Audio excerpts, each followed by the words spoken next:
समाजातील प्रत्येक घटना थेट आपल्यापर्यंत पोहोचवणारे आपलं हक्काचं न्यूज चॅनल क्रांती सूर्य न्यूज.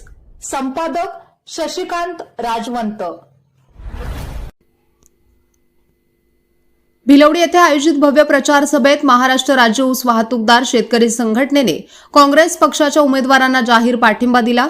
संघटनेचे संस्थापक राज्याध्यक्ष राजगोंडा पाटील यांनी याबाबतची अधिकृत घोषणा करत काँग्रेस पक्षाच्या उमेदवारांना सक्रिय पाठिंबा देण्याचा निर्णय जाहीर केला. या प्रचार सभेला खासदार विशाल पाटील आणि आमदार डॉ. विश्वजित कदम यांची प्रमुख उपस्थिती होती.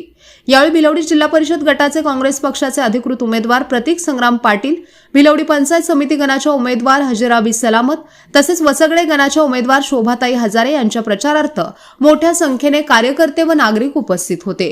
सभेत बोलताना राजगोंडा पाटील यांनी ऊस वाहतूकदार, शेतकरी, कष्टकरी आणि ग्रामीण भागातील प्रश्न सोडवण्यासाठी काँग्रेस पक्षाची भूमिका सकारात्मक असल्याचे सांगितले. शेतकरी आणि ऊस वाहतूकदारांच्या हितासाठी काँग्रेसच्या उमेदवारांना पाठिंबा देण्याचा निर्णय संघटनेने एकमताने घेतल्याचे त्यांनी स्पष्ट केले. या जाहीर पाठिंब्यामुळे भिलवडी परिसरात काँग्रेस पक्षाची ताकद वाढली असून आगामी स्थानिक स्वराज्य संस्थांच्या निवडणुकांमध्ये काँग्रेस उमेदवारांना याचा निश्चितच लाभ होणार असल्याचे राजकीय वर्तुळात बोलले जात आहे. सभेदरम्यान उपस्थित मान्यवरांनीही उमेदवारांच्या विजयासाठी एकजुटीने काम करण्याचे आवाहन केले. कार्यक्रमाला काँग्रेसचे पदाधिकारी, ऊस वाहतूकदार, शेतकरी व स्थानिक नागरिक मोठ्या संख्येने उपस्थित होते.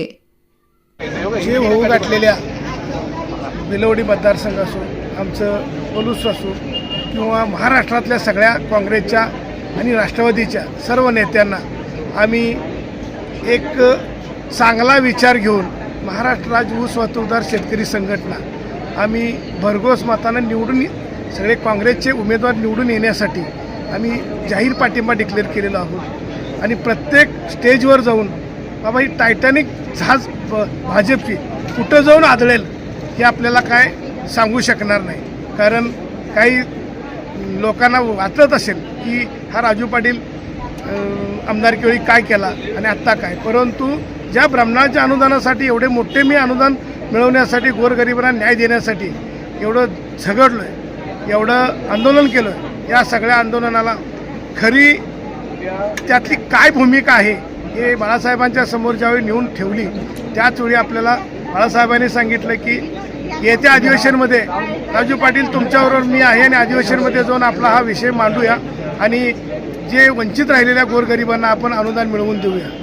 ब्राह्मणाळकरांची काही मंडळींनी दिशाभूल केली, परंतु एकही ऑफिसमध्ये की खांद्याला खांदा लावून आम्ही तुमच्या अनुदान मिळवण्यासाठी प्रयत्न करणार असे मंडळींनी, साधे पंचायत समिती असू दे किंवा जिल्हा परिषद असू दे, कलेक्टर ऑफिस असू दे, हे कधीही आमच्याबरोबर येऊन अगर काही करू शकले नाहीत.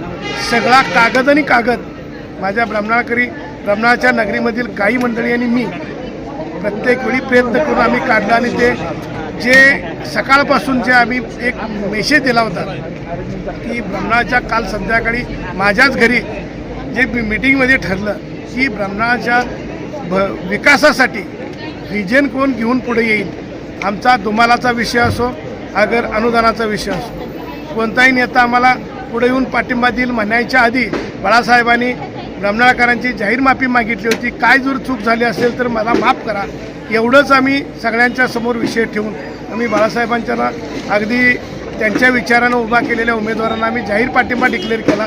आणि ब्राह्मणाळकरांच्या अनुदानापासून वंचित असलेल्यांनाही सगळ्यांनी विचार करून आम्ही बाळासाहेबांचे विचार डोळ्यासमोर ठेवून, जसं बाळासाहेब काकांचे एक राजकीय वारस घेऊन जे पुढे येणारा प्रतीक पाटील असोत, आमचे वसगडे गणाचे हजारे मॅडम असोत, अगर इथले दिदी असोत, या तिघांनाही या गणामध्ये आम्ही सगळे एक मतानं, भरघोस मतानं निवडून येण्यासाठी आम्ही पाठिंबा देत आहोत.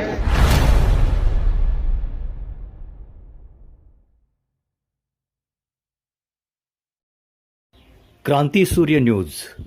संपादक शशिकांत राजवंत. सबस्क्राईब करा,